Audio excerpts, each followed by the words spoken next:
Good morning, सुप्रभात, नमस्कार आप सभी को मसीहा के नाम में। इस कार्यक्रम में आपको हम स्वागत करते हैं हमारे grace convent church Shillong Hindi section के द्वारा। आप सभी को स्वागत करते हैं, बच्चे, बूढ़े, बुजुर्ग लोग सभी को हम स्वागत करते हैं मसीहा के प्यारा प्यारा नाम पे। और हम उम्मीद रखते हैं कि इस कार्यक्रम में शेष होने की पहले आप कुछ न कुछ आजमाएंगे परमेश्वर की ओर से, जो आपको आशीष देगा, आपको मजबूत बनाएंगे शायद जीवन में। आमीन। चले आगे बढ़ते हुए हम पढ़ेंगे भजन संगीता 121। दाऊद क्या कहता है? मैं अपनी आंखें पर्वतों की ओर लगाऊंगा, मुझे सहायता कहां से मिलेगा।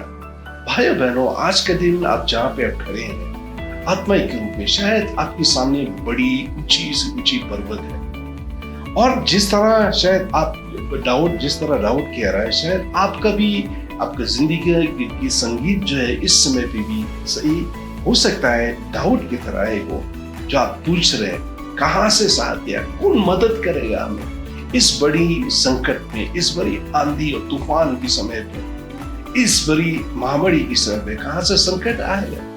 दाऊद क्या कहता है दूसरा पद में? मुझे सहायता यहोवा की ओर से मिलती है। भाइयों बहनों, आपका अगर कोई सहायता करने वाला नहीं है, यहोवा परमेश्वर यीशु मसीह आपका सहायता करेगा। आमीन। जो आकाश और पृथ्वी का करता है वो तेरा पांव को ना टालने देगा, तेरा रक्षक कभी ना ऊंघेगा। सुन, इस्राएल का रक्षक ना ऊंघेगा और ना सोएगा।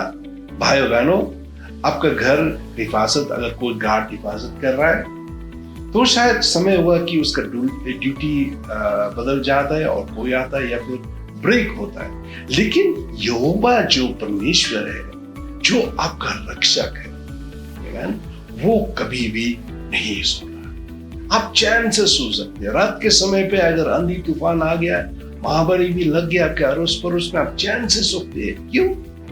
परमेश्वर, आप अगर सच्चा विश्वासी है परमेश्वर यीशु मसीह पे, आपके जीवन में कुछ नहीं होगा। आमीन। आमीन। ना तो दिन की धूप से और ना रात के चांदी से तेरा कुछ हटी होगी। यहोवा सारी विपत्ति से तेरा रक्षा करेगा, वो तेरा प्राण की रक्षा करेगा। हमारे लोग जीवन में, अगर ईसाई के जीवन में तरह तरह की विपत्ति होती, लेकिन उन सब विपत्तियों से रक्षा करने वाला कौन है? परमेश्वर ही। इसलिए भाइयों बहनों, आप अगर ट्यून किए हुए इस कार्यक्रम को, शायद अब उदासी से हो रहे हैं, आपके जीवन में कोई रौनक नहीं, कोई खुशी नहीं है, तो बेचैन से आप सोए। क्यों? आपके जीवन में परमेश्वर यीशु मसीह है, यहोवा है, जो आपका रक्षक है। वो कभी भी नहीं ऊँघता है, वो कभी भी नहीं सोता है। परमेश्वर आपका साथ दे रहा है। आज के दिन भी हम उम्मीद करें इस कार्यक्रम खत्म होने की पहले परमेश्वर को जरूर आशीष दे, जरूर मजबूत बनाए आपके जीवन। तो चलिए आगे बढ़ते हुए हम सर झुका के परमेश्वर से प्रार्थना करेंगे। हम दुआ करेंगे कि परमेश्वर की मौजूदगी हम लोगों के साथ होगा, आपके साथ होगा।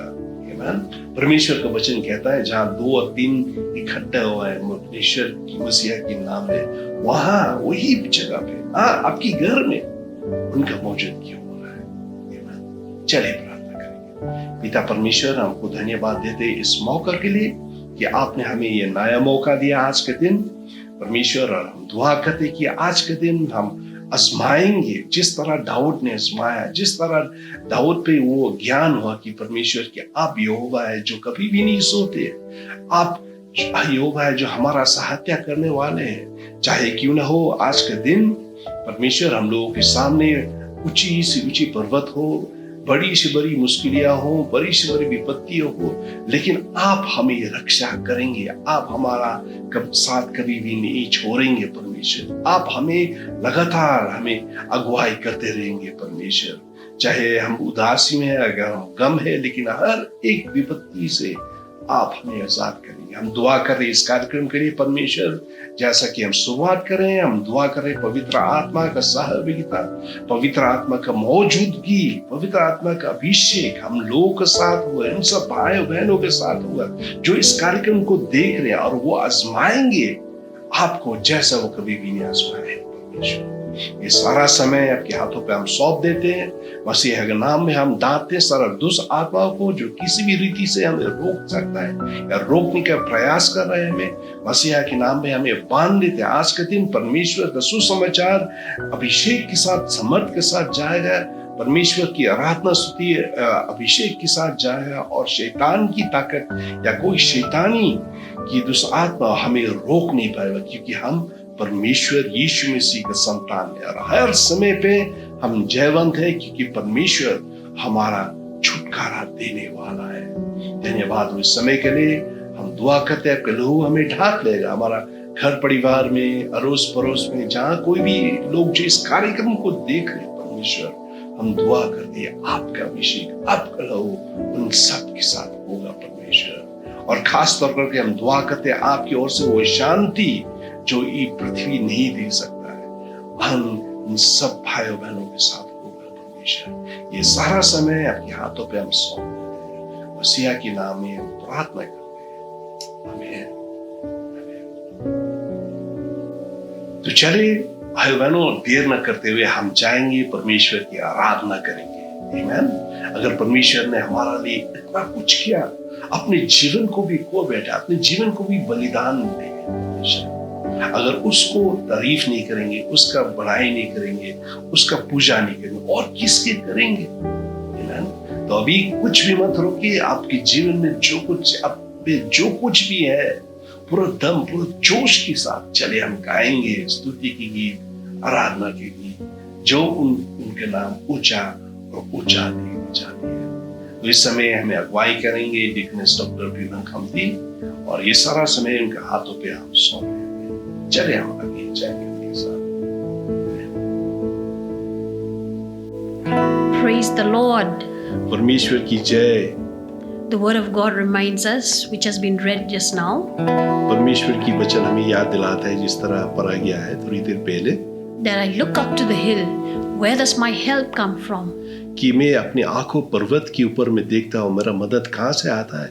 My help comes from the Maker. मेरा मदद सिर्फ हमारा परमेश्वर से ही आता है। Knowing that our Maker does not sleep nor slumber. ये जानते हुए कि मेरा उद्धार करता, मुझे बनाने वाला, वो नहीं कभी भी नहीं सोता है, कभी नहीं उगता है। He's there for you and for me. वो मौजूद है आपके लिए और हमारे लिए। Although we may walk through the valley of death, चाहे क्यों ना हो, हमें मृत्यु की घटी से हमें चढ़ना पड़े, through pain, through sickness, या बीमारियों से और संकट के समय से, God is there for us. परमेश्वर है हमारा साथ। Therefore, in such a time as that, let us sing, let us, with our heart and with our voice, let us sing, let us raise a hallelujah to the King of Kings and the Lord of Lords. और इसी कारण से क्यों ना हम अपने आवाज को ऊपर उठाए और गीत गाए, आराधना करे, स्तुति करे हमारा उद्धार करता, हमें बचाने वाला हमारा परमेश्वर, जीवित परमेश्वर को, यीशु मसीह। Let us sing together with this song, I raise hallelujah. चलिए एक साथ मिलके में हम ये गीत गाएंगे, मैं गाओ हालेलुया।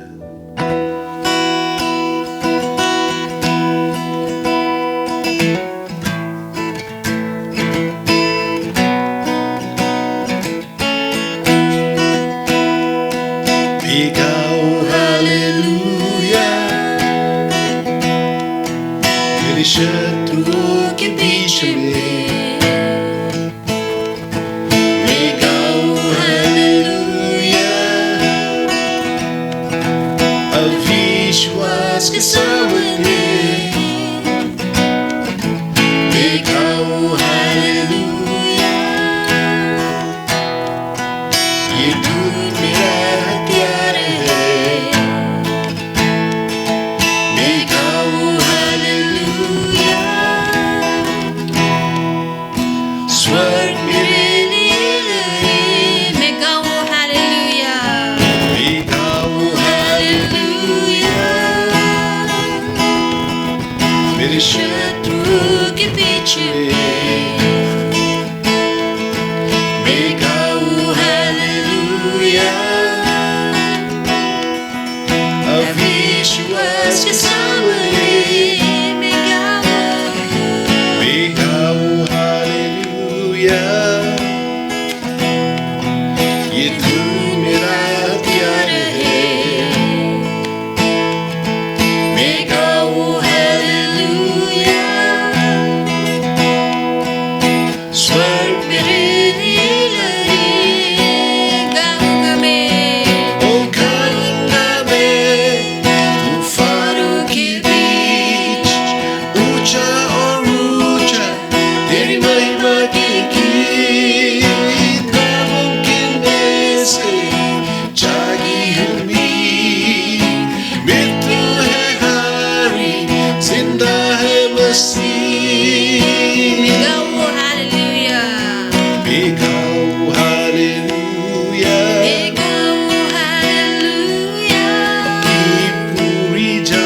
प्यार को देखो भगते मैं गाऊं हालेलुया मैं गाऊं हालेलुया रहस्य जब घेरे मुझे रहस्य जब घेरे मुझे मैं गाऊं हालेलुया मैं गाऊं हालेलुया डर कहत नहीं मुझ पे डर कहत नहीं मुझ पे गाऊंगा मैं तूफानों के बीच ऊंचा और ऊंचा तेरी महिमा के गीत नामुमकिन से जागी उम्मीद मृत्यु है हारी जिंदा है गाऊंगा मसीह मैं गाऊंगा मैं तूफानों के बीच ऊंचा और ऊंचा तेरी महिमा के गीत नामुमकिन से जागी उम्मीद मृत्यु है हारी जिंदा है और एक बार गाऊंगा मैं तूफानों के बीच ऊंचा और ऊंचा तेरी महिमा के गीत नामुमकिन से जागी उम्मीद मृत्यु है हारी जिंदा है नामुमकिन में नामुमकिन से जागी उम्मीद मृत्यु है हारी जिंदा है मसीह नामुमकिन से जागी उम्मीद मृत्यु है हारी जिंदा है मसीह ओ मृत्यु है हारी जिंदा है मसीह मृत्यु है हारी जिंदा है मसीह मृत्यु है हारी जिंदा है मसीह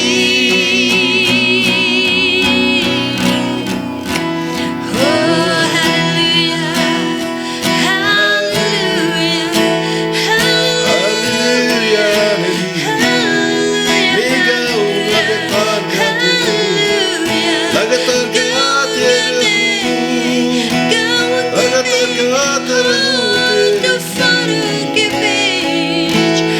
मृत्यु के बीच तूफानों के बीच संकट के बीच महामारी के बीच हम गाते हैं हालेलुया अपनी आवाज उठाए प्रभु की स्तुति करिए वो योग्य है वो योग्य है वो योग्य है वो योग्य है उनके नाम ऊंचा ऊंचा उठाते रहे डर को नहीं है हंस मुझ पे डर को नहीं है क्योंकि यीशु मसीह हमें छुटकारा दिलाया यीशु मसीह हमें छुटकारा दिलाया है यीशु मसीह Hallelujah, Jesus, Lord. Hallelujah.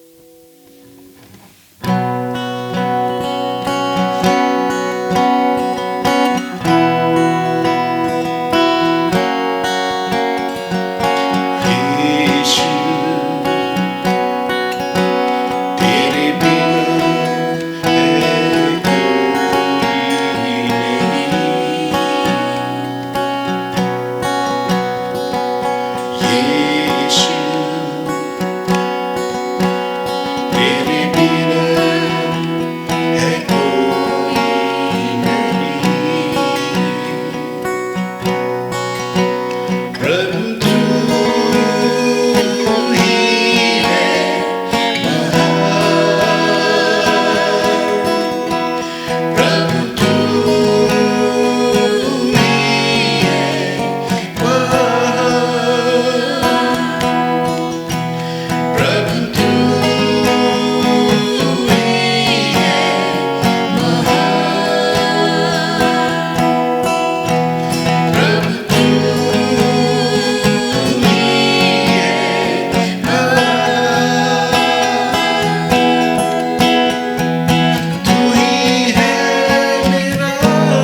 There's no one like you, O God, Jesus.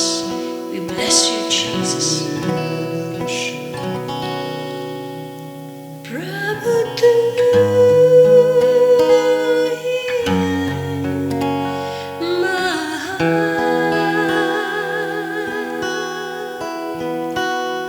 Prabhu tu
प्रार्थना स्तुति करना कितना अच्छा लगता है और जो सचमुच ऐसा महसूस होता है कि अगर जीवन भर के लिए अगर सिर्फ हम आराधना स्तुति करते कितना अच्छा होगा हमारा लिए।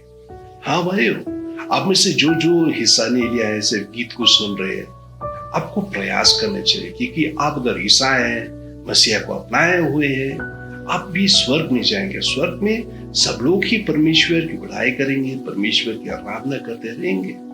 इसलिए आप अगर इस धरती पे आप अगर प्रयास नहीं करें, उधर में जब आप जाएंगे, स्वर्ग में जब आप जाएंगे, आप अधूरा सा अधूरा हो जाएगा। इसलिए बेहतर है कि आप इस धरती पे भी आप अपने आप को प्रयास कीजिए, अपने आप को प्रैक्टिस कीजिए आराधना और स्तुति करने के लिए। भाई बहनों, हम जो जी रहे हैं अभी, हम जी रहे अंतिम दिनों में हम जी रहे हैं। परमेश्वर यीशु मसीह लगातार उन्होंने अंतिम दिनों की बारे में वो बातें करते रहते थे, खास तौर करके उसके पहले कि वो स्वर्ग में या क्रूस में चढ़ने की पहले उन्होंने तरह तरह की बहुत सारी बातें की, बहुत सारे दृष्टांत दिया है, ये सिखाने के लिए भाई, ताकि अपने लोग, अपनी दासों, अपनी संतानों उनके पीछे गौर से सुने और उनकी आज्ञा का पालन करें। और जहां तक देखा जाए अंतिम दिनों में की बारे में जब बातें किया जाता है, सभी ईसाई को भी पता है कि हम जी रहे अंतिम दिनों में, क्योंकि हमारा चारों ओर इतना सैकड़ों से दागे चिन्ह है, हम कैसे इनकार कर सकते हैं इसे। लेकिन फर्क होता है भाइयों बहनों, उनमें से जो परमेश्वर यीशु मसीह का दोबारा लौट के आना या रैप्चर में आना, उसके बारे में जो इंतजार करे, क्या है, बहुत सारे ईसाई हैं जो इंतजार करे बेसब्री से, लेकिन वो कुछ नहीं कर रहे। इंतजार करते हुए मसीहा ने हमें उपदेश दिया कि हमारा ओर से कोई आवश्यकता है, हमारा ओर से कोई जिम्मेदारी है जो हमें निभाना चाहिए। भाइयों बहनों, क्या हम अपनी जिम्मेदारी निभा रहे ईसाई होने के नाते, परमेश्वर की संतान होने के नाते? मैं एक पद पढ़ूंगा आपके सामने, वो है मत्ती के सुसमाचार 24:46 से। परमेश्वर यीशु मसीह क्या कहता है? धन्य है वो दास जिसे उसका स्वामी आकर ऐसा ही करते पाए। Blessed is the servant whom the Lord when he comes he finds him so doing. इसका मतलब क्या है? हमारा ओर से कुछ जिम्मेदारी है। We have certain responsibilities to fulfill before we join with the Lord in rapture or in second coming. भाइयों बहनों, इस समय पे परमेश्वर की वो से आवाज आ रहा है कि हम दोबारा जाके हम फिर से सुने वो प्रचारण जो हमें सिखाया गया, हमें प्रचार लोगों के बीच में प्रचार किया गया। ये रहा वो रिकॉर्डिंग जो बीते हुए साल के समय पे जब हम लॉकडाउन में थे, जहाँ हमें परमेश्वर की दासी डिकनेस डॉक्टर फीवर कंपनी ने प्रचार किया, उसे अनुवाद भी किया गया हिंदी में। हम चाहते हैं कि आप सब लोग मिलके फिर से गौर करके सुने। ऐसा न हो कि जैसे कि हम वो 5 निर्बुद्धि कुंवारी की तरह हो जाए जो इंतजार कर रहे थे, लेकिन उनका तैयारी में एक कमी रह गया। वो क्या था? तेल की कमी पड़ गया था। भाइयों बहनों, इसी कारण जैसा कि हमें समय है, हमें अपने आप को जांचना चाहिए, देखना चाहिए क्या हम कर रहे हैं वो सब जो हमें करना चाहिए, जैसा हम इंतजार करें परमेश्वर का। चले जाके हम सुनेंगे इस समाचार, इस संदेश जो परमेश्वर की ओर से है। तो ये सारा समय हम देते हैं उनके हाथों पे और हम दुआ करते हैं ये संदेश आपको आशीष दे, आपके जीवन में नया चुनौती पेश करे।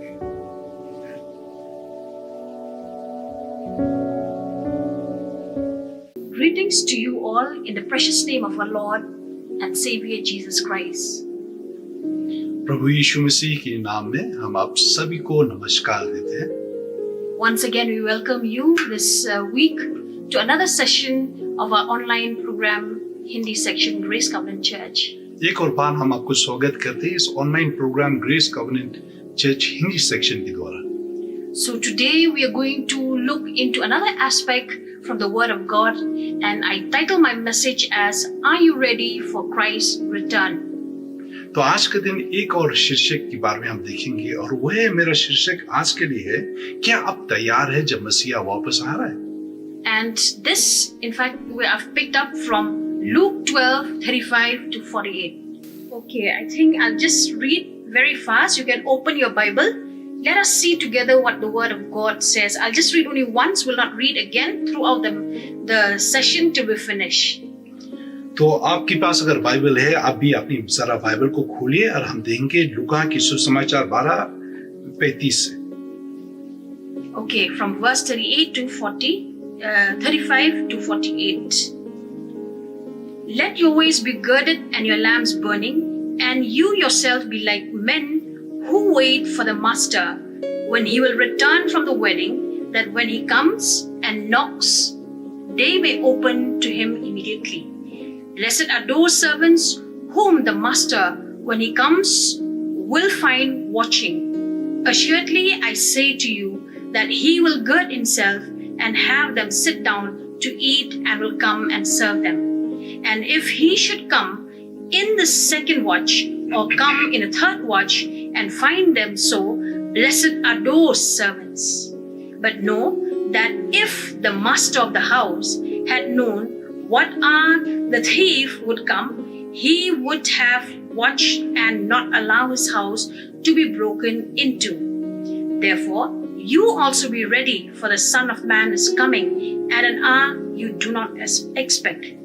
Then Peter said to him, Lord, do you speak this parable only to us or to all people? And the Lord said, Who then is that faithful and wise steward whom his master will make ruler over his household to give them their portion of food in due season? Blessed is that servant whom his master will find so doing when he comes. Truly I say to you that he will make him ruler over all that he has. But if that servant says in his heart, My master is delaying his coming, and begins to beat the male and female servants, and to eat and drink and be drunk, the master of that servant will come on a day when he is not looking for him, and at an hour when he is not aware, and will cut him in two and appoint him his portion with the unbelievers. And that servant who knew his master's will and did not prepare himself or do according to his will shall be bitten with many stripes. But he who did not know, yet committed things deserving of stripes, shall be bitten with few. For everyone to whom much is given, from him much will be required, and to whom much has been committed of him, they will ask the more. तुम्हारा कमरे बंदे रहे और तुम्हारा दिया जलाते रहे, और तुम उन मनुष्यों के समान बनो जो अपने स्वामी की बात देख रहे हो कि वह भय से कब लौटेगा, कि जब वे आकर दर खटखटाए आते तुरंत उसके खोल दे। धन्य है वह दास जिन्हें स्वामी आकर जागते पाए। मैं तुमसे सच कहता हूं कि वह कमार बंधा कर उन्हें भोजन कराने को बैठाएगा और पास आकर उनकी सेवा करेगा। यदि वो रात के दूसरे पहाड़ या तीसरे पहाड़ में आकर उन्हें जागते पाए तो वे दास धन्य है। परंतु तुम ये जान रखो कि यदि घर का स्वामी जानता कि चोर किस घड़ी आएगा तो जागता रहता और अपने घर में सेंगा लगाने न देता। तुम भी तैयार रहो, क्योंकि जिस घड़ी तुम सोचते भी नहीं उस घड़ी मनुष्य का पुत्र आ जाएगा।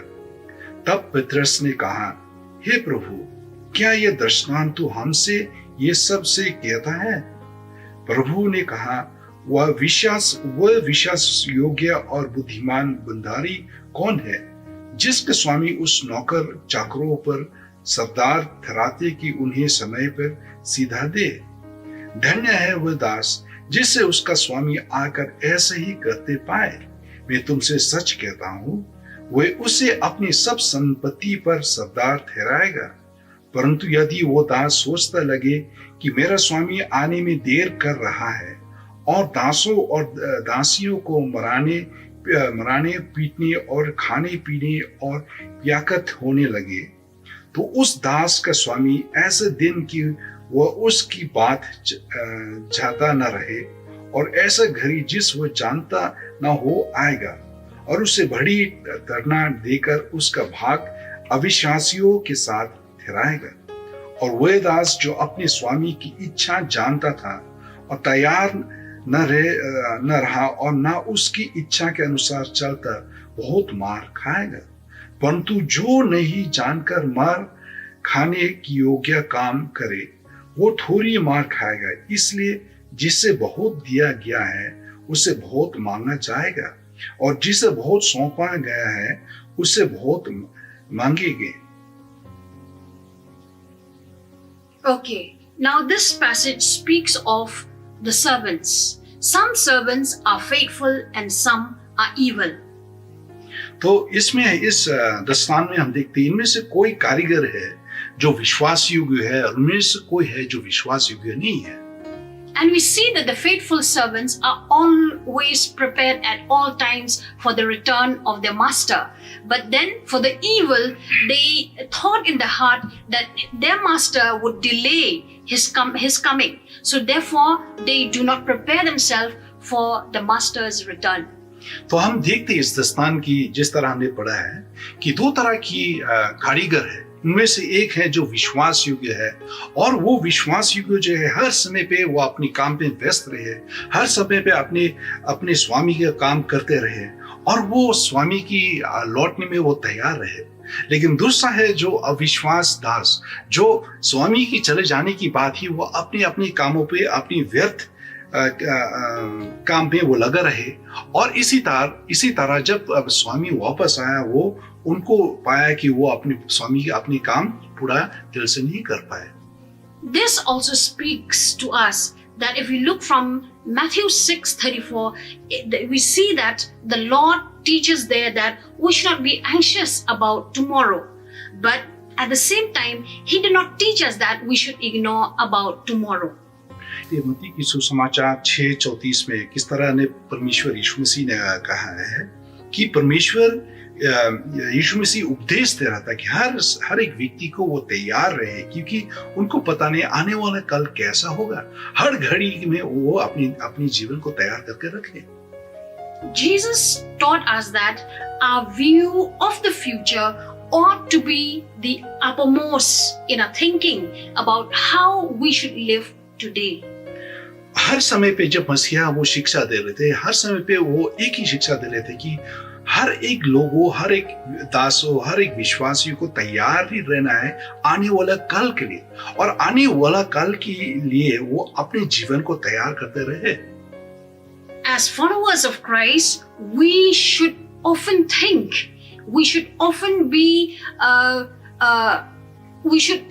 aware that Christ is coming at any time, and that each and every person will stand before Him to give an account.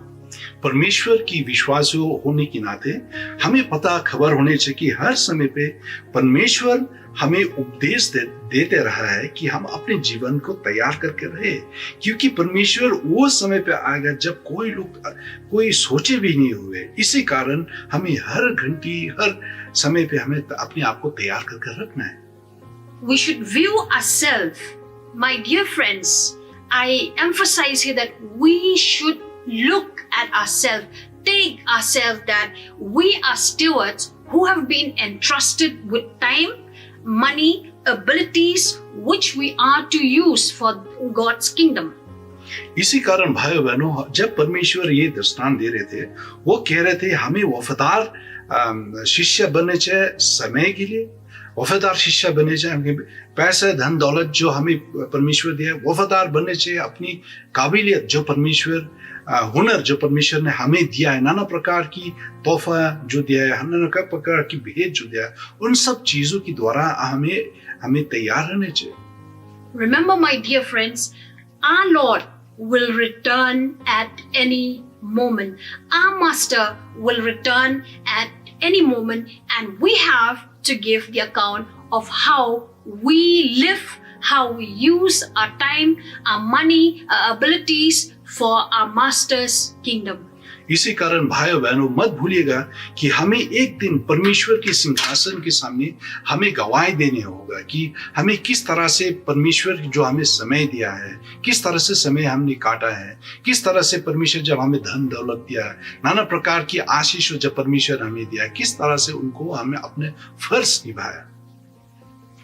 We see when Jesus was here on earth, He taught His disciples many things. But before He left the earth, He ascended to the throne. One thing He exhorted His disciples that to be ready for His return when He comes, and that He will judge everyone. मसीहा जब वो इस धरती पे थे, वो नाना प्रकार की शिक्षा देते रहे अपने दासों को, लेकिन उस समय स्वर्ग में चले जाने के पहले या धरती को छोड़ मुर्दों से जीने के बाद, इस धरती को छोड़ देने के पहले वो शिक्षा दे रहे थे कि हर एक व्यक्ति तैयार होके रहे, क्योंकि जब मसीहा दोबारा लौट के आएगा लेने के लिए, हर एक व्यक्ति ना तैयार होके ना बैठ के रहे।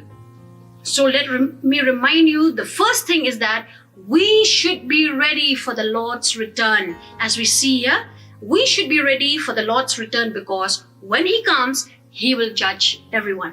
इसी कारण जैसा आप देख रहे हैं स्क्रीन में कि हमें तैयार होकर रहना है कि मसीहा कोई भी समय पे वो आ सकता है. Now, so we see in this passage that there are two sections. From verse 35 to 40, it speaks of the readiness of His coming, that we should be ready for His coming. And from the verse 32 to 48, He says that when the Lord comes, He will judge everyone according to what we have done here on earth. और ये दस्तान जहां से हमने पढ़ा है लूका की दस्तान 12:35 से लेकर 48 तक, वो दो भाग में हमें इसको रख सकते हैं. सबसे पहले भाग है जब मसीहा उपदेश दे रहा था कि वो हम तैयार हैं उनकी दोबारा आने में, और दूसरा भाग जो है कि जब मसीहा वो आएगा, वो जिस तरह उस स्वामी वापस आया, वो हर एक व्यक्ति को न्याय करेगा उनके कामों के अनुसार. So I remind you again here, if we look at the slide, it says that when we talk of readiness, that means we should be ready for the Lord's return. जब हम तैयारी के बारे में हम बातें करते हैं, तैयारी मतलब जब मसीहा का दोबारा आने के लिए हम अपने आप को तैयार करके रखने चाहिए. So Jesus uses 4-word picture to emphasize the same point, that is, be ready for His return. जब मसीह दस्तान को वो सिखा रहे थे, वो 4 तरह की वो तस्वीर, 4 तरह की उदाहरण के द्वारा इस शिक्षा वो दे रहे थे. When we look at verse 35, it says that be dressed. We have to gird our loins. That means our waist. We have to be dressed for in readiness. जिस तरह हम देखते 35 पद से कि जब मसीहा वो सिखा रहे थे कि तुम्हारा कमरे बंदे रहे, बंदे रहे और तुम्हारा दिया जलाते रहे. इसका मतलब है कि हमें तैयार करके रखना है अपने वस्त्र को या अपनी कपड़े को जो हम पहन रहे. The second figure which we see is that we have to keep our lamps alight. Okay, that means it comes from a day, in those days when there are no electricity as today. So lamps are the only source of light at that point of time. So Jesus said that keep your lamps alight. और दूसरे जो हम देखते हैं वो है कि मसीहा जब वो कह रहे थे कि सबसे पहले कि तुम्हारा कमरे बंदे रहे, कमर बंदे रहे, और दूसरा है कि हमारा दिया हर समय पे जलते रहे. So if you're expecting a midnight visitor, you would have to keep an oil, the oil that would light the lamp, so that when he comes and knock the door, you could see his face. तो रात के समय पे अगर कोई visitors या कोई हमें देखने आते हैं हमारे घरों पे, हमारा दिया हर समय पे जलता रहे, ताकि जब वो दिया जल रहा है हम उनकी शक्ल हम देख सकते कि कौन दरवाजा में खटखटा रहा है. The idea is we should get ready. They should be ready for the master's coming. और इसके पीछे जो छिपी हुई बात है कि वो व्यक्ति जिनके ऊपर परमेश्वर ने वो जिम्मेदारी दिया है, वो तैयार करके रहे. The third picture is of servants who are waiting for the master's return from a wedding feast. और दूसरा तस्वीर जो है वो दासों जो इंतजार कर रहे थे उस परमेश्वर की दावत की लिए.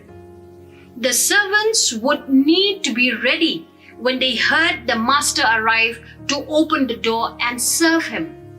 और ये दासों जो है जब वो दरवाजा की खटकाने उनको सुनाई दी है, उनको क्या करना चाहिए? दरवाजा को खोलकर स्वामी को वो उनका सेवा करनी चाहिए. In Jewish tradition, those days it was the guest or the visitor, usually they come during midnight. So they need to be prepared anytime when a visitor comes. They will serve him. They will give him something to eat.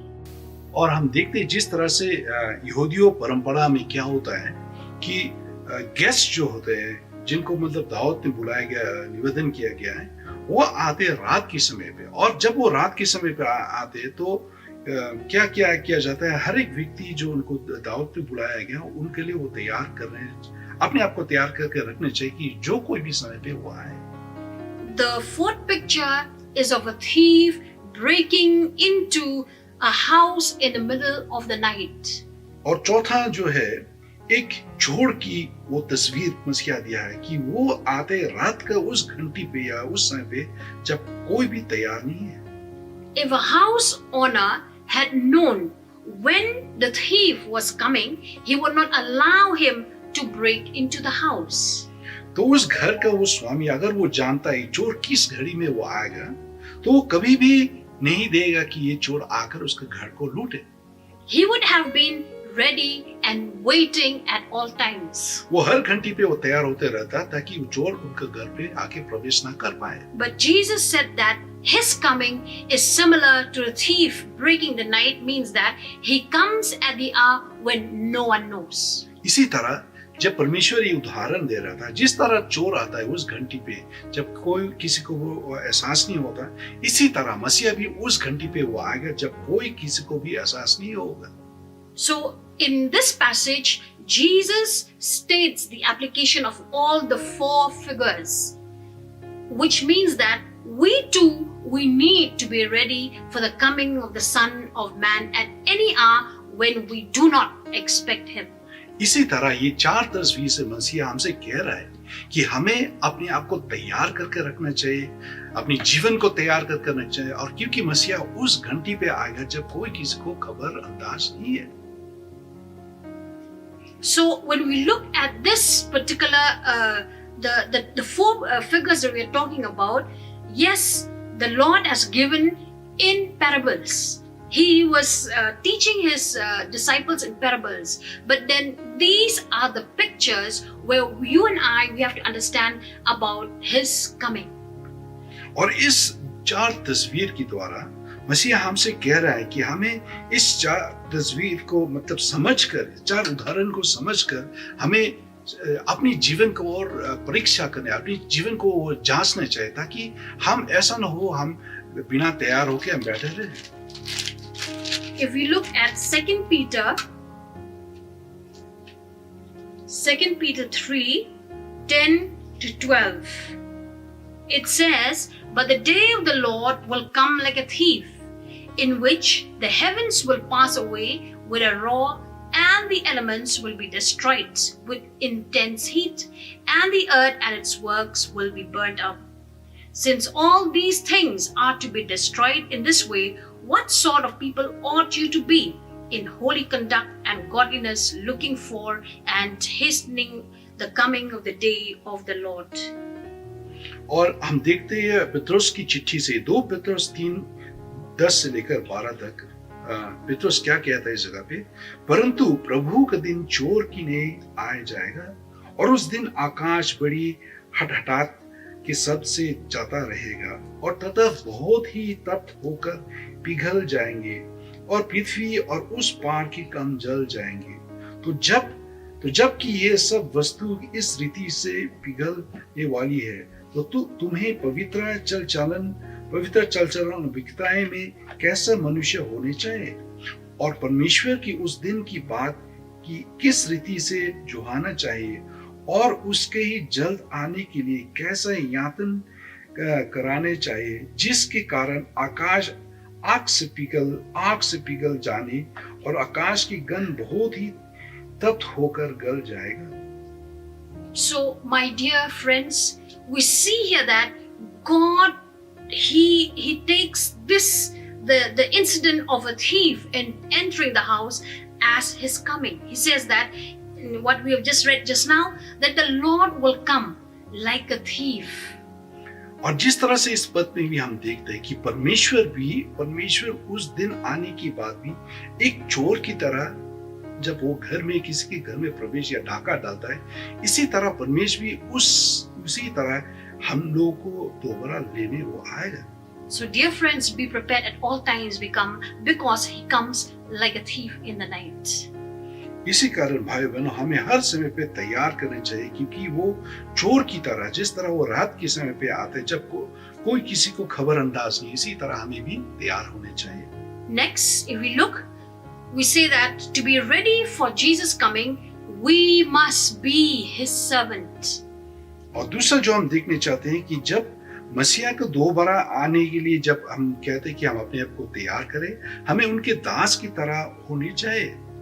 Now from that, the same Luke 12, if we see from verse 42, it says that it speaks of a master, a servant. A servant here means a master is a master of servants. Okay? So what we see here that this servant is a servant who will look after many other servants. और जिस तरह मसीहा उस उदाहरण में हमने देखा कि लूका की सुसमाचार 12:44 से 42 से हम देखते हैं कि प्रभु ने कहा, वो विश्वास योग्य और बुद्धिमान बंधाली कौन है जिसके स्वामी उस नौकर चाकरों पर सरदार ठहराए कि उन्हें समय पर सीधा दे. So we see that servants do not have a life of their own. They live to please their master. इसलिए हम देखते हैं इस तस्वीर में दासों जो है वो अपनी जीवन मनमानी करके वो जी नहीं सकते. वो जीते हैं तो प्रशंसा करने के लिए अपनी स्वामी को. It is only after they have done what he asked them to do, then they are free to do something of their own, to have some time to themselves. और जब ही वो अपने स्वामी के कहने को कर डाला है, अपनी स्वामी को कहने को मान लिया या उनकी शर्त को पूरा किया, उसके बाद ही हम देखते हैं वो अपने लिए कुछ समय निकाल सकते हैं. Being a servant of Jesus Christ is the first and foremost mindset and a specific ministry to all of us. इस तरह की मसीहा की दास होने के नाते जिस तरह की उस सोचना जो है हर एक ईसाई की मन में होने चाहिए कि हम जो है परमेश्वर यीशु मसीह के दास है, परमेश्वर यीशु मसीह के नौकर है और हमारा सबसे पहले कर्तव्य जो है उनका इच्छा को पूरा करना. We are all servants of Jesus 24/7. हर एक जो ईसाई है, हम जो ईसाई है, हम 24 घंटा के लिए 7 दिन में हम परमेश्वर का सेवा में लगने चाहिए. Whether we are shopping, we are doing household chores, or we are spending time with our family, we should see ourselves as servants of the Lord Jesus Christ. चाहे क्यों ना हो, हम अपने काम करते हैं, हम अब शॉपिंग करते हैं, बाजार जाते हैं या अपनी काम में व्यस्त होते हैं, लेकिन 24 घंटा के लिए हर एक दिन में हम हर समय पे हम परमेश्वर के दास हैं. Paul reminds us in 1 Corinthians 6:19-20. He says, "You are not your own, for you have been bought with a price." That means we are not our own. We are being bought by the price. Price of whom? Jesus Christ, who have died on the cross for you and me. And therefore, we need to glorify God in our body. और जिस तरह पौलुस उपदेश देता है उनकी चिट्ठी 1 कुरिन्थियों 6:19 से लेकर 20 वो कहते हैं कि आप अपनी ही नहीं है, लेकिन आपको खरीदा गया है एक कीमत से. इसी कारण हर समय पे परमेश्वर को महिमा देते रहना अपने शरीर में, अपनी देह में. So therefore, servants of Christ, we should seek out an area of service unto Him. परमेश्वर की दास होने की नाते हमें खोजने चाहिए कौन सा मौका दिया जा रहा है हमें परमेश्वर का सेवा करने में. We should have the servant mindset. हमें एक दास की वो मन जो है, एक दास की सोच विचार जैसा है वही सोच विचार हमें भी होने चाहिए एक मसीहा के दास होने के नाते.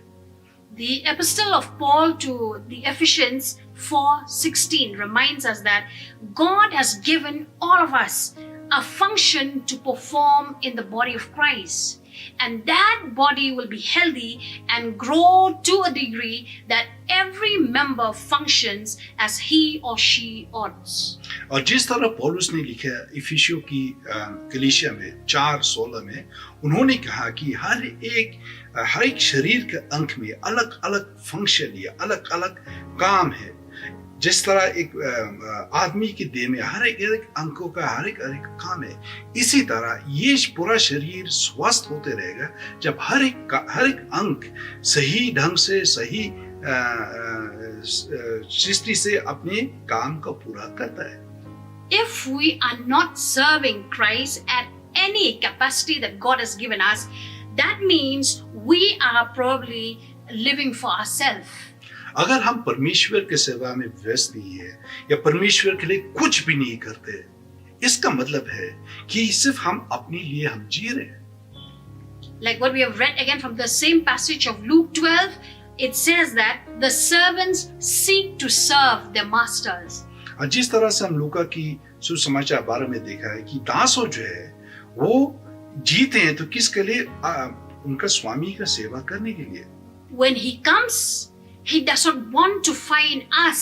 He does not want to find you sitting on top of a hill waiting for his return. जब वो वापस आते हैं वो नहीं देखने चाहता है कि हम उस पर्वत के ऊपर बैठ के हम आराम कर रहे हैं जैसे कि जब वो वापस आ रहे हैं। He wants to find you and me serving him. जब वो वापस आते वो देखने चाहते कि हम और आप उनके काम में हम व्यस्त हैं। Therefore, let us have a servant mindset. इसीलिए हमें भी उस दास की वो सोचना हम पे भी होने चाहिए। The next point is to be ready for Jesus coming.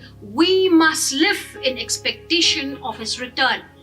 तो मसीहा के लिए वो तैयार होने की बात दूसरा अर्थ ये है कि हम उस उम्मीद से हम जिए कि मसीहा वापस आ रहा है। Again, if you look at verse 37, we'll not read again. It says, "Blessed are those servants whom the master, when he comes, will find watching."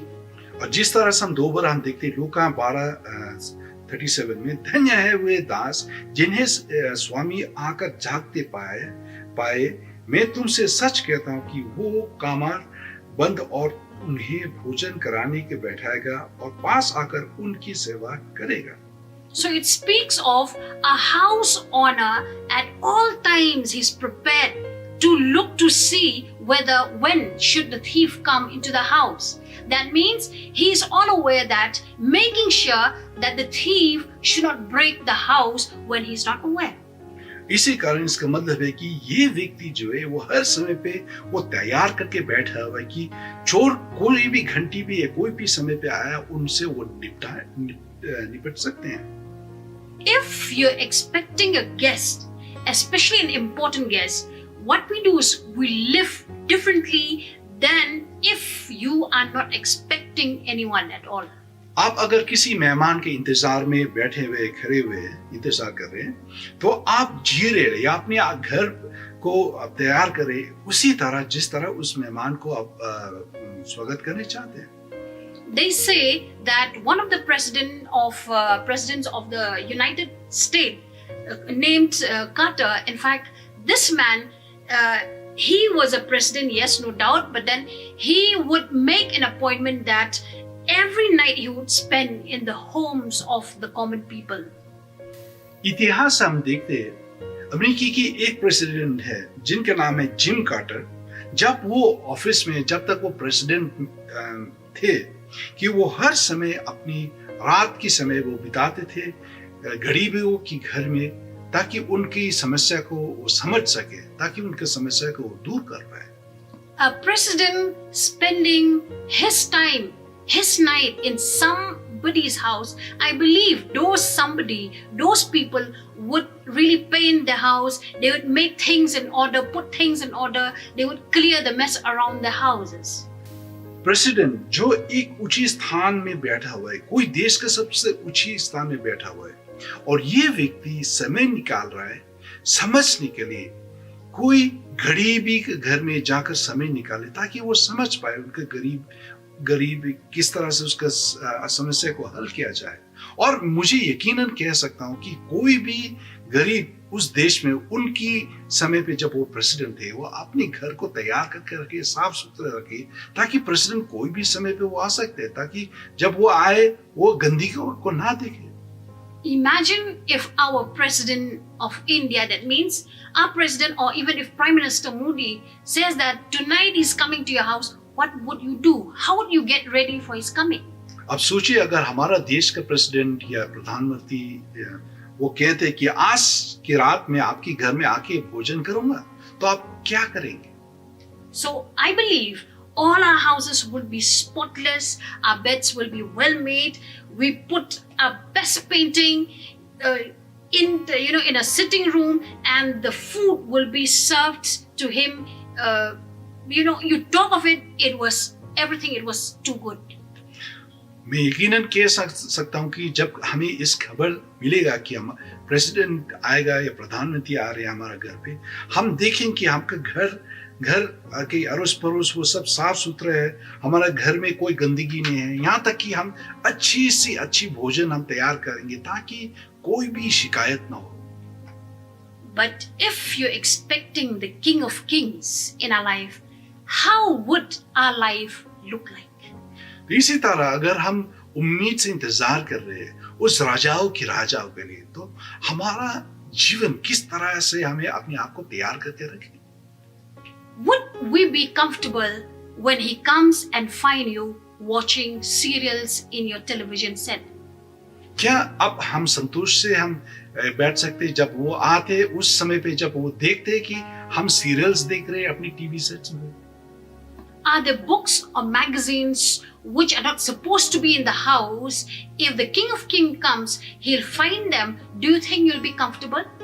जब वो राजाओं का राजा हमारे घर पे आए, क्या वो कोई मैगजीन से कोई ऐसा किताब देखे पाए कि हम लोगों के घर पे, क्या उससे हम संतुष्ट रहेंगे? In verse 36, Luke 12:36, it says that we should be ready immediately to open the door when he comes and knock. और लूका 12:36 में हम देखते हैं कि इधर में कहता है कि हमें तैयार की होके रहना है कि जब कोई भी समय पे वो खटखटाते हमें दरवाजा है, हम उसे खोल डालें. We shouldn't have to yell, just a minute, I'm coming, let me shut down the TV, all of these. But then the word of God in verse 36 says, we should be ready immediately. हमें ये नहीं कहना चाहिए कि 5 minute के लिए आप इंतजार करें, हम अपने घर को तैयार साफ सुथरा करें उस अंतिम घंटी में. लेकिन परमेश्वर का वचन कहता है कि जब दरवाजा में खटखटाई के आवाज सुनाई दे, तभी हमें जल्दी से अपने दरवाजा को खोलना चाहिए. So to get ready for Christ's return, we have to live our life in expectation of his coming, of his return. इसी कारण हम परमेश्वर के लिए तैयारी करके रहने का मतलब ये है कि हम अपने जीवन को तैयार करके रख रहे हैं कि जब वो दोबारा वापस आए. Now, why should we be ready? Okay, you may ask yourself, why?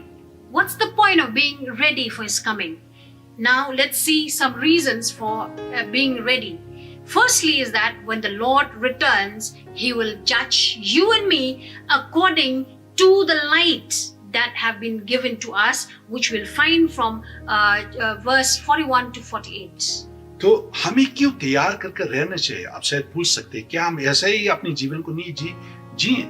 लेकिन जब हम देखते हैं लूका की सुसमाचार 12:41 से लेकर 48, इधर में स्पष्ट तरीका से लिखा है हमें क्यों तैयार करके रखना चाहिए, क्योंकि परमेश्वर आकर वो हमें न्याय करेगा.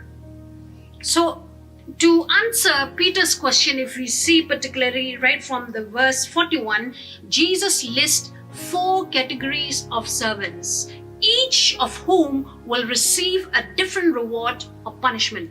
और जब पीटरस ने ये सवाल किया है, जब मसीहा इस दृष्टांत को वो कह रहे थे, तो मसीहा इस सवाल के जवाब वो 4 तरह की तस्वीर उन्होंने दिखाया, साबित किया. If you remember the parable of soils, there you find that there's only one category that is good, and the other 3 they are being punished. आपको अगर याद है उस भूमि की दृष्टांत के बारे में, आप देखेंगे कि सिर्फ एक ही तरह की भूमि जो अच्छा था, जो अच्छी फसल दे सकता था. Beginning with the worst and moving towards the least severe. तो जब मसीहा वो दृष्टांत वो दे रहे थे, वो अच्छी भूमि या बुरा भूमि या खराब भूमि से, हम देखते किस तरह से मसीहा उस दृष्टांत को वो खींच रहे थे, वो खराब भूमि से और लेकर होते हुए सबसे खराब भूमि तक. Okay, what we see here is that Some will be rewarded because they knew about the master's coming and they lived faithfully and as sensible stewards.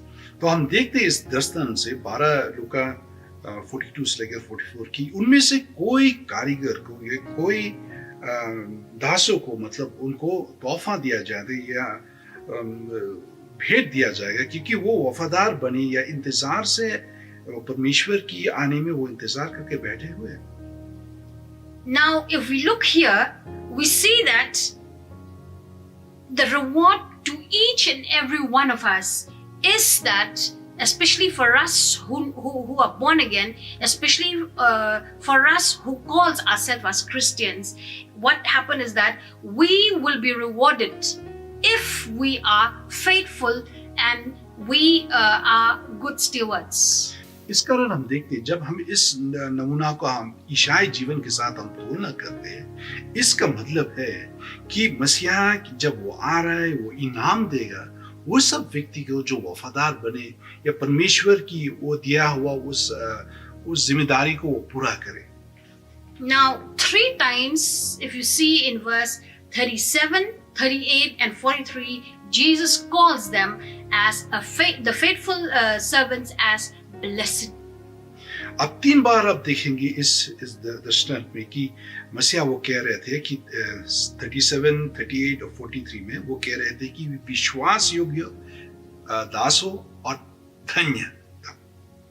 And in verse 44 he says that he will put them in charge of all his possessions. और हम देखते हैं 44 पद में कि मैं तुमसे सच कहता हूं कि वे उस सब अपनी सब संपत्ति पर सरदार ठहराएगा. Now this verse here, putting in charge of all his possessions, is probably a metaphor of the reward in heaven. और इसका मतलब इस पद से हम समझ सकते हैं कि जब मसीहा कहता है कि हर सब संपत्ति पर सरदार ठहराएगा, इसका मतलब है स्वर्गीय इनाम. Remember, we will not spend our eternity sitting on the clouds. आप याद रखिए कि हमारा अनंत काल हम बादलों में नहीं बिताएंगे.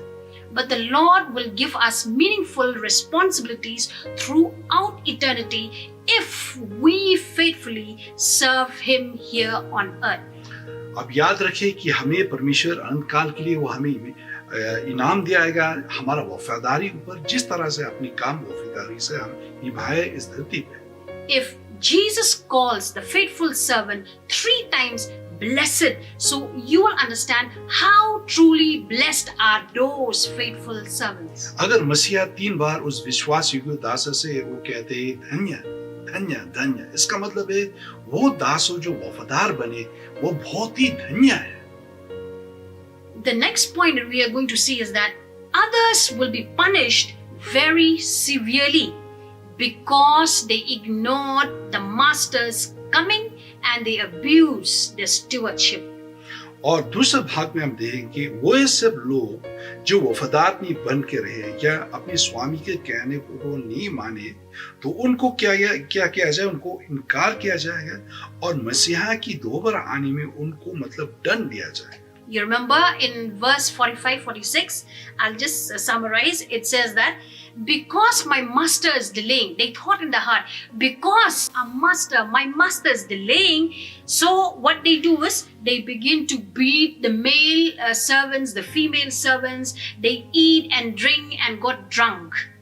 और ये अविश्वासी दासों जो है वो कहने लगे क्योंकि उनके स्वामी आने में देर कर दिया, वो क्या करने लगे, वो एक दूसरे से मारपीट करने लगे, खा रहे थे, पी रहे थे.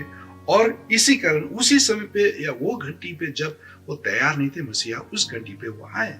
And verse 46 says that the master of that servant will come on the day when he is not prepared. And when he comes, he'll find him that he is not doing his duty. He is not performing his duties that he's being asked. And then the master will cut him in two and appoint him his portion with the unbelievers. और हम देखते हैं 46 पद से कि उसका स्वामी उस घंटी पे वो आएगा जब वो सोचा भी नहीं हो, और क्योंकि वो वफादार नहीं बन के रहा उस ड्यूटी पे या उस काम पे या उस उस काम पे जो उनको दिया गया है, तो उनका स्वामी क्या करेगा, उसको दंड देगा और अविश्वासियों के साथ वो भाग फिराया जाएगा उसे। I'm telling you, this is the worst category of punishment. और मैं आपसे कहता हूँ कि ये बहुत ही खतरनाक तरह की वो दंड है जो मसीहा दे सकता है। These slaves wrongly thought that they had plenty of time before the master's return. So what they do, they begin to live a life for themselves and abuse those under him. और ये दासों जो है, जो दुष्ट दास जो है, वो सोचने लगे कि हम अपनी काम मन मानी करेंगे, लड़ेंगे, खाएंगे, पिएंगे, क्योंकि उसके बाद हम मन फिराएंगे। ये सोचते हुए कि समय उनके हाथों पे था, लेकिन उनका स्वामी उस समय पे आया था जब वो सोचे भी नहीं थे। They used the stewardship for their own pleasures and then advantage without regarding the master's purposes. वो अपनी समय काटा है जिस तरह से ये नहीं सोचते हुए कि परमेश्वर ही समय उनको हाथों पे दिया है, परमेश्वर ही ने उनको जिम्मेदारी दिया है और उनके स्वामी ही उनको जिम्मेदारी दिया, और इसी तरह अपनी जीवन अपनी इच्छा के मुताबिक वो जीने लगे। I'm telling you, this is a fatal mistake. अब मैं आपसे कहता हूँ ये बहुत ही खतरनाक तरह की सोचना है।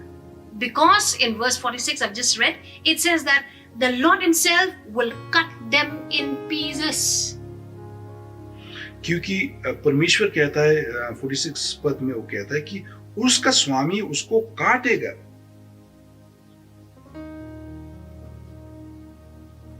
And that is not the end. He says after cutting them into pieces, there is also a place that is being assigned for them with unbelievers, that is hell.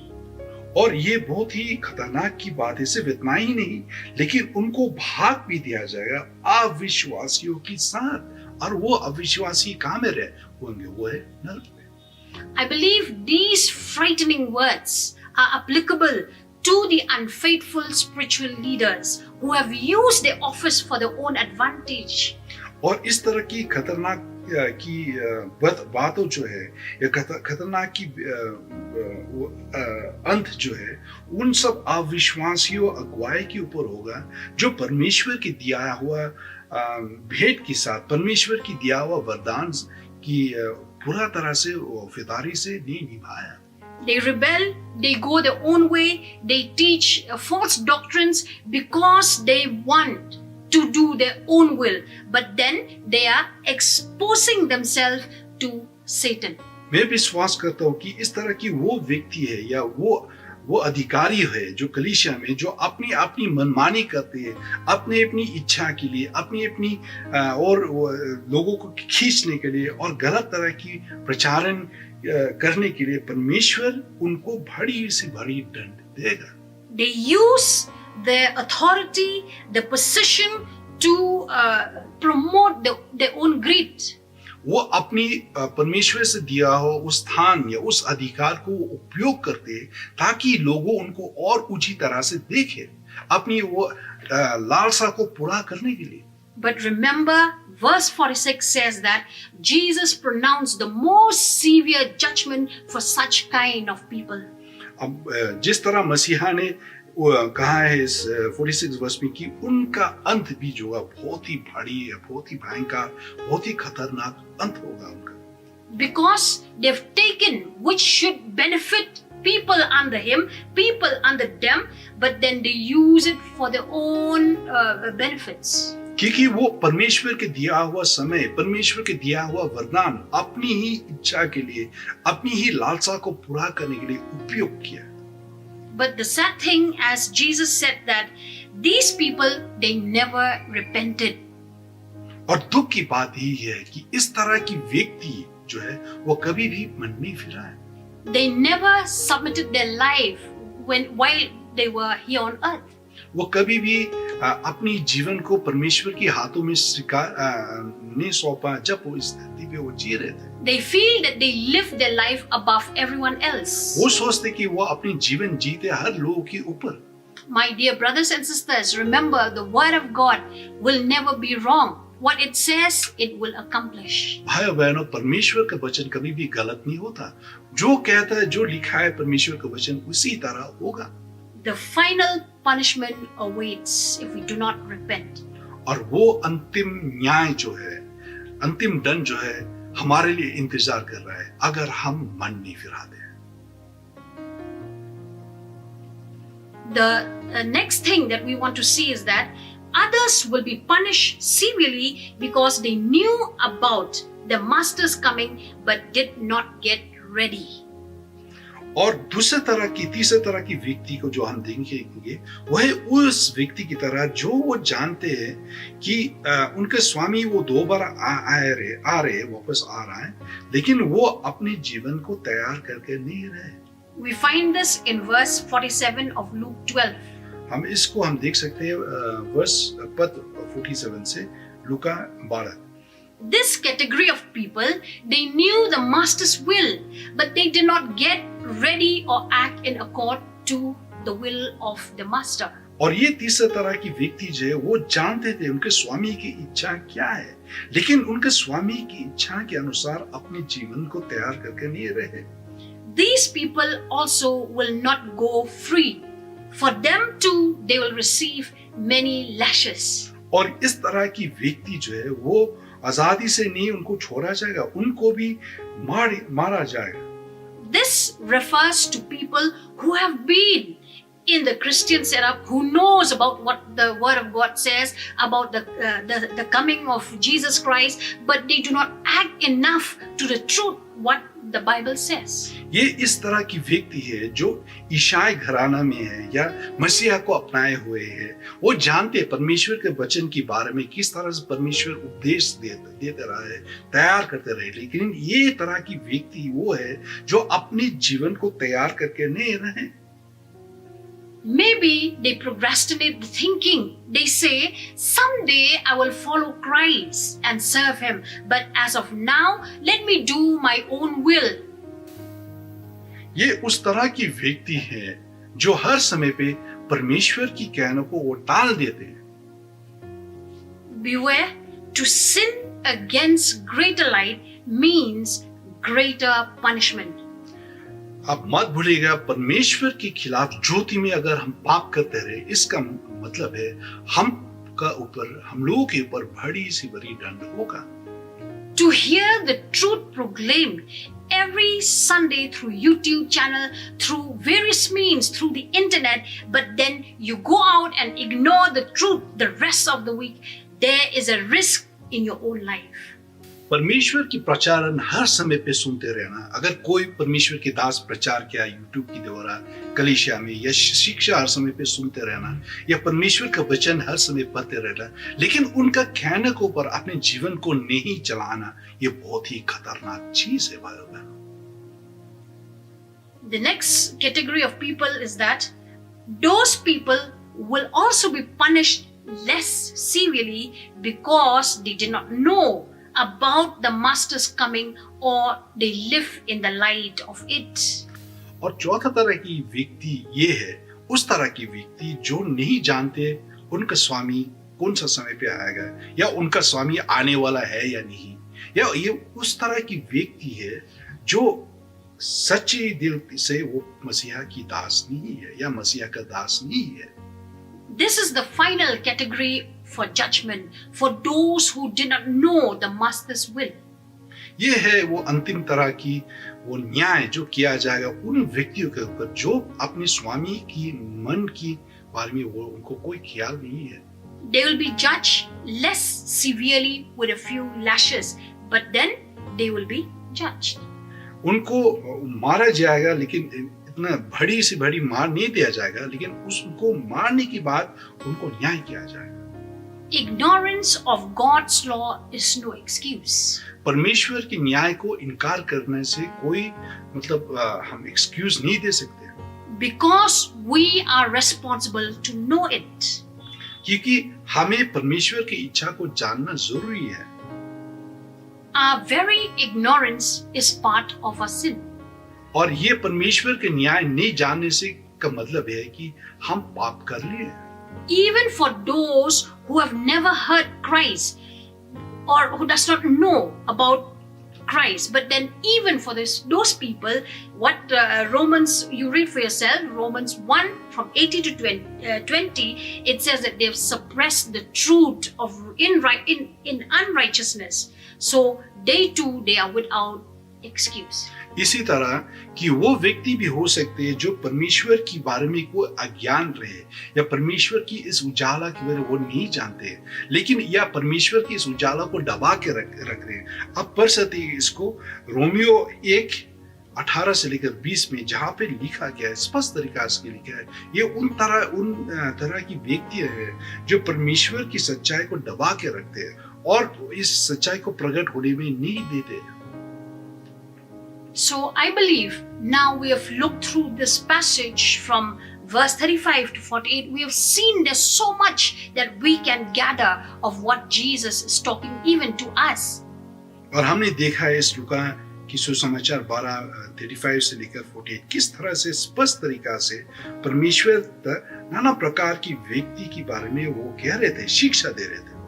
In conclusion, let us go to verse 48. और अंत में चलिए हम देखेंगे 40 से verse 48 को हम देखेंगे। I'll read from this point that from everyone who has been given much shall be required much, and to whom they entrusted much of him they will ask all the more. मैं इस शेष भाग से मैं पढ़ूंगा, इसलिए जिसे बहुत दिया गया है उसे बहुत मांगा जाएगा, और जिसे बहुत सौंपा गया है उनसे भी बहुत मांगेंगे। Those who have been given the most light have the responsibility and will be judged the most severely. इसलिए जिनको बहुत ही प्रकाश दिया गया है, बहुत ही ज्योति पाए हैं, उनको भी न्याय किया जाएगा, अधिक से अधिक न्याय किया जाएगा। Each person here on earth needs to answer this question. हर एक व्यक्ति इस धरती में इस सवाल के जवाब को देने चाहिए। Do I have a welfare mentality regarding spiritual things?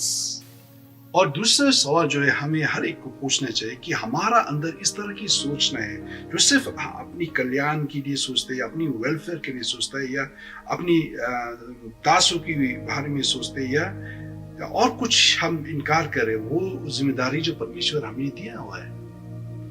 Are you living for yourself without any regards for your master or for the master's return, which you and I, we have to give an account? क्या आप सिर्फ अपने लिए आप जी रहे हैं, ये नहीं सोचते हुए कि परमेश्वर आपको जिम्मेदारी दिया है, परमेश्वर को आपको कुछ काम दिया है कि आपको पूरा करने चाहिए।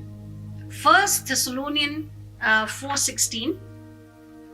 पहले थिस्सलुनीकियों 4:16 It says that we should live each day with an eye on that future day when the Lord himself will descend from heaven with a shout, with the voice of the archangel and with the trumpet of God. इधर में क्या कहता है, क्योंकि प्रभु आप ही स्वर्ग से उतरेगा, उस समय लाल कर और प्रधान दूत की शब्द सुनाई देगा और परमेश्वर की तुरही फूकी जाएगी और जो मसीह में मरे हैं वे पहले ही जी उठेंगे। इसका मतलब कि हर एक व्यक्ति को तैयारी से उस दिन के लिए बेसब्री से इंतजार करके जीना है। To end the message that I want to put across to each one of us is that we will be blessed if we are ready, if we are prepared when the master comes and find us that we are there eagerly waiting for his return. और इस प्रचारण को अंत करते हुए मैं कहना चाहता हूँ कि जिस तरह मसीह इस दस्तक में कहा है कि हम भी आशीषित होंगे जब वो हमारा स्वामी आकर देखता है कि हम उनके काम में व्यस्त है, उनके काम से को हम वफादारी से निभा रहे। And remember, for us who profess ourselves as Christians, I say this day that for those who have been given much light, we have the most responsibility. And what happens if we do not take the responsibilities that have been given to us? We will be judged severely. और इस कारण मैं आपसे कहना चाहता हूँ कि आप में जो इच्छाएं हैं, आप परमेश्वर की शिक्षा में समय से आप सुनते जा रहे हैं, परमेश्वर के प्रचारण को सुनते जा रहे हैं, परमेश्वर के वचन को आप खुली से सुन रहे हैं, परमेश्वर के वचन को आप पढ़ रहे हैं, लेकिन आपको परमेश्वर बहुत सारा ज्योति दिया, बहुत सारा प्रकाश दिया, लेकिन अब अपनी जीवन इस प्रकाश के अनुसार आप नहीं जी रहे। तो याद रखिए कि जिस तरह इस दस्तन में भी कहा है, परमेश्वर भी आपको बड़ी से बड़ी दंड देगा। Let us not be like those foolish servants who says and who kept on thinking in the heart that our master is delaying his return. Let us live our own life. But remember, we have no more time. We are living in the last second of the last minute. Therefore, you and I, let us wake up. Let us do something for God. Let our hearts be captivated by His coming and do something for Him, because if we do not do so, we are running out of time. And any moment, if He comes and finds us that we are not doing anything, that means that the punishment awaits us. इसी तरह हमें भी उस मूर्खों दास की तरह नहीं होने चाहिए, या निकम्मा दास की तरह नहीं होने चाहिए कि परमेश्वर की वापस इंतजार की में कोई ध्यान नहीं देते हुए अपनी जीवन जिए, अपनी मन मानी करे, अपने समय को यहीं बिताए, अपनी पैसे धन दौलत ऐसे बिताए, अपनी परमेश्वर की ओर से दिया हुआ वरदान यही व्यर्थ में है हम लगाए, क्योंकि परमेश्वर जब वो आएगा हमें न्याय करेगा। इसी कारण भाइयों बहनों, हमें आपको उपदेश देने चाहते हो कि आप अपने जीवन को तैयार करके रखें, क्योंकि जब मसीहा वापस आते हो ऐसा न हो कि हम भी इस मूर्खों की तरह हम रहें। So in the end, let us open our hearts, let us look up to Jesus, let us ask God to fill us with new understanding, to give us that strength to carry on, because there's no more time. We will go together in prayer and we will ask God to change our attitude, to change our hearts for His return. तो इसी तरह अंत में मैं आपसे उपदेश देने चाहता हूँ कि हम अपने आप को तैयार करके रखें, हम अपने आप को बदल डालें जबकि हमारा हाथों पे समय है, क्योंकि परमेश्वर उसी घंटी में आने वाला है जब कि कोई किसी को भी खबर अंदाज नहीं है। इसलिए अपने जीवन को तैयार करके रखेंगे ताकि जब परमेश्वर वो वापस आए वो हमें पाए कि वो हम अपनी जिम्मेदारी को पूरा वफादारी से हम निभा रहे। Heavenly Father, Lord God Almighty Jesus, we come before you, O God. We say, Lord, we have heard your word. Thank you so much for your precious word. Lord God Almighty, we ask your forgiveness, O God, if we have sinned against you. Jesus, God, we pray, O God Almighty, that you will go before us, open our understanding, open our hearts, open, Lord God, our minds. Help us not to procrastinate anymore, Lord, but to stand up, O God Almighty, and do your will. Father God, we pray, O God Almighty, Lord, that you alone, O God, Jesus, Lord, you'll have your way in our life and help us to take a position, O God, as your servants, O God, and be ready for your return. In Jesus' name we pray, we ask and receive.